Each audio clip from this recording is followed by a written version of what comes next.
शहर के शोर से कोसों दूर ऊंचे पहाड़ों की गोद में बसा था एक शांत गांव सोनपुर। यहाँ की हवाओं में मिट्टी की खुशबू और लोगों के दिलों में सादगी थी। गांव के अंतिम छोर पर एक पुरानी कुटिया थी जहाँ रघु बाबा अपना जीवन बिताते थे। उम्र की लकीरें उनके चेहरे पर साफ थीं, लेकिन उनकी आंखों में एक अजीब सी चमक थी। कोई परिवार न होने के बावजूद उनके पुरानी लाठी और धुंधली यादें ही उनके सच्चे साथी थे।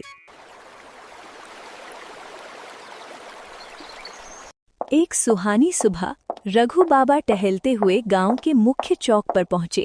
वहां किशन की कपड़ों की दुकान पर भारी भीड़ लगी थी। लोग गर्म कपड़े खरीदने के लिए एक दूसरे से उलझ रहे थे। बाबा ने पास खड़े युवक आर्यन के कंधे पर हाथ रखा। क्यों बेटा, आज सूरज कुछ ज्यादा ही तप रहा है क्या, जो सब यहाँ इकट्ठा है? नहीं बाबा, इस बार की सर्दी हड्डियों को गला देने वाली होगी। सब लोग नए जमाने के थर्मल स्वेटर ले रहे हैं। आप भी एक ले लीजिए, बहुत हल्के और गर्म हैं। अरे बेटा, हमने तो नंगे बदन बर्फीली रातें काटी हैं। ये कागज जैसे कपड़े हमें क्या बचाएंगे? इतना कहकर वे अपनी मस्ती में आगे बढ़ गए। रास्ते में उनका पड़ोसी सोहन मिला, जिसने एक भारी गमछा पहन रखी थी। बाबा, सुना है इस बार आसमान से आग नहीं बर्फ बरसेगी। जिद छोड़िए और एक स्वेटर पहन लीजिए। आजकल के जवान लड़के रुई के पुतले बन गए हैं। जरा सी हवा चली नहीं कि कांपने लगते हो। जाओ, मुझे इसकी जरूरत नहीं। बाबा की अकड़ के पीछे उनका सालों का आत्मविश्वास था, लेकिन वे नहीं जानते थे कि इस बार कुदरत का कहर कुछ अलग ही होने वाला था। कोई इतना निश्चिंत कैसे हो सकता है जब उसे पता हो कि इस बार ठंड बहुत ज्यादा पड़ने वाली है? कुछ तो गड़बड़ है, मुझे पता लगाना होगा। कुछ ही दिनों में मौसम ने करवट ली। सोनपुर की गलियां सुनसान हो गई और खिड़कियों के शीशे पाले से सफेद पड़ गए।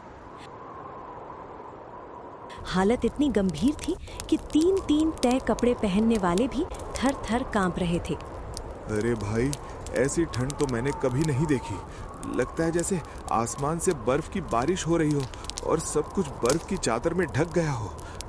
हाँ भाई, तुम ठीक कह रहे हो। ऐसी ठंड तो मैंने पहले कभी नहीं देखी। लोग और जानवर सभी ठिठुर रहे हैं, हाथ पैर जम रहे हैं, सांसें थम रही हैं। चारों तरफ बर्फ और ठंडी हवा का कहर फैला हुआ है। खेत, पेड़ और घर सब जैसे जादुई चादर में ढक गई हो। हवा इतनी तेज है जैसे हर आवाज को निगल रही हो। सच में भाई, इस ठंड के कड़ाके ने इंसान और जानवर सबको अपने भाई में डाल दिया है। भाई, अब चलो अपने अपने घर चलते हैं। अगर थोड़ी देर और रुके तो हमारी कुल्फी जम जाएंगी।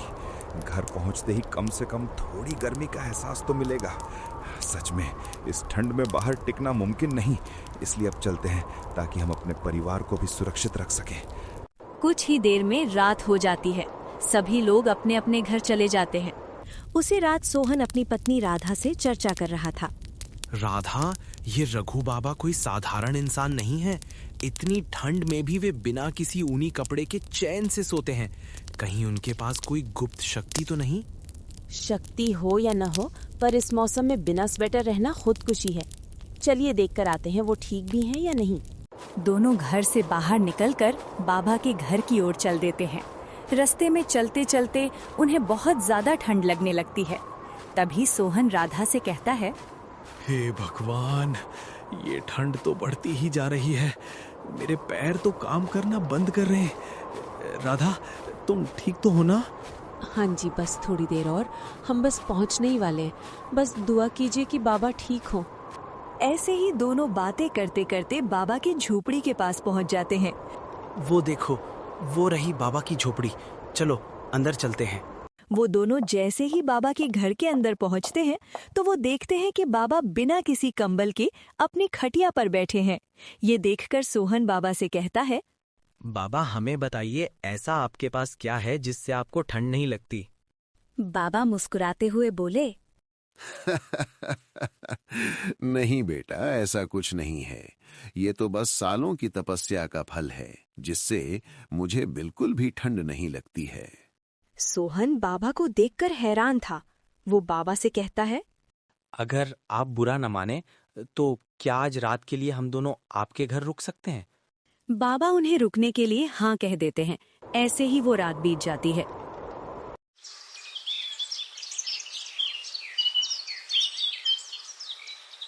अगली सुबह जब काका चौराहे पहुंचे तो वहां मुखिया और गांव के कई लोग इकट्ठा थे। माहौल बहुत भारी था। मुखिया ने दुखी स्वर में कहा, कल रात की ठंड की लाट में हमारे गांव के 20 बूढ़े और बच्चे मर गए। अब सबको बहुत सतर्क रहना होगा। मुखिया जी, अब आप ही कुछ उपाय बताइए, वरना ऐसे तो सारा गांव खाली हो जाएगा। अब तो सिर्फ हम ऊपर वाले से दुआ ही कर सकते हैं। दूर खड़े काका ये सारी बातें सुन लेते हैं। क्या वाकई ठंड से कोई मर सकता है भला? मुझे इसका पता लगाने के लिए डॉक्टर के पास जाना होगा। ये पता लगाने के लिए वो सीधा डॉक्टर के पास निकल जाते हैं। डॉक्टर, क्या सच में ठंड से कोई मर सकता है? हाँ काका, अगर शरीर का तापमान हद से नीचे गिर जाए तो मौत हो सकती है। लेकिन डॉक्टर, मैं कभी स्वेटर नहीं पहनता, फिर भी मुझे ठंड नहीं लगती। ऐसा क्यों? कह नहीं सकते काका। हो सकता है आपकी शारीरिक बनावट अलग हो या आपके खाने में कुछ ऐसा हो जो शरीर को अंदर से गर्म रखता हो। काका घर आने लगे। काका पूरे रास्ते सोचते रहे। मेरे खाने में ऐसा क्या है जो मुझे अंदर तक गर्म रखता है?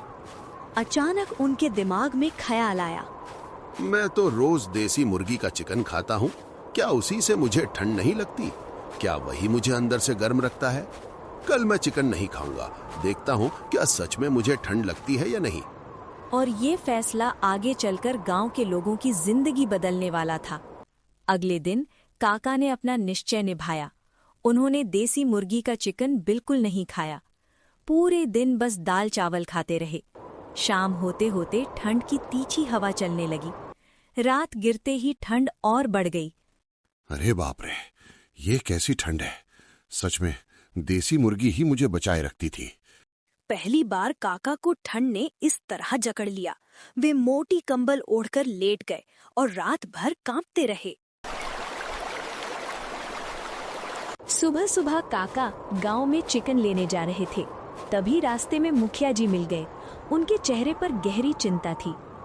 बाबा, अब आप ही कोई रास्ता निकालिए, वरना सोनपुर शमशान बन जाएगा। अरे मुखिया जी, मैं क्या कर सकता हूँ?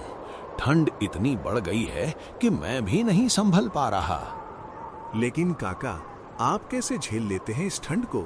आप पर तो ठंड चढ़ती ही नहीं। कुछ तो राज होगा, हमें भी बताइए। ऐसा कुछ राज नहीं है मुखिया जी। अगर होता तो मैं बता देता आपको। काका, इस समय कोई भी उपाय छोटा नहीं है। कृपा करके बताइए। गांव की जान आपके हाथ में है। ठीक है मुखिया जी, मैं आज पूरा दिन सोच कर देखता हूँ। मुझे कल तक का समय दीजिए। ठीक है काका, हम इंतजार करेंगे। काका एक बड़े नीम के पेड़ के नीचे जाकर बैठ गए। हवा और ठंड तेज थी, फिर भी वे सोच में डूबे रहे। क्या मैं सबको बता दूं कि देसी मुर्गी का चिकन खाने से शरीर में गर्मी बनी रहती है? क्या गांव वाले इस बात पर विश्वास करेंगे? और अगर ना माने तो? अगर हंसी उड़ाए तो? पर अगर मैं नहीं बताऊं तो गांव के लोगों का क्या होगा? काका दुविधा में पड़े थे।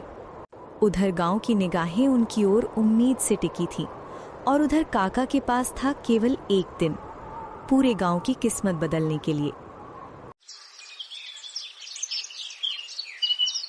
अगला दिन आ चुका था। आज काका को मुखिया जी और पूरे गांव को ठंड से बचाना था। ठंडी हवा गांव को और भी कमजोर कर रही थी। काका सबसे पहले सोहन के घर पहुंचे।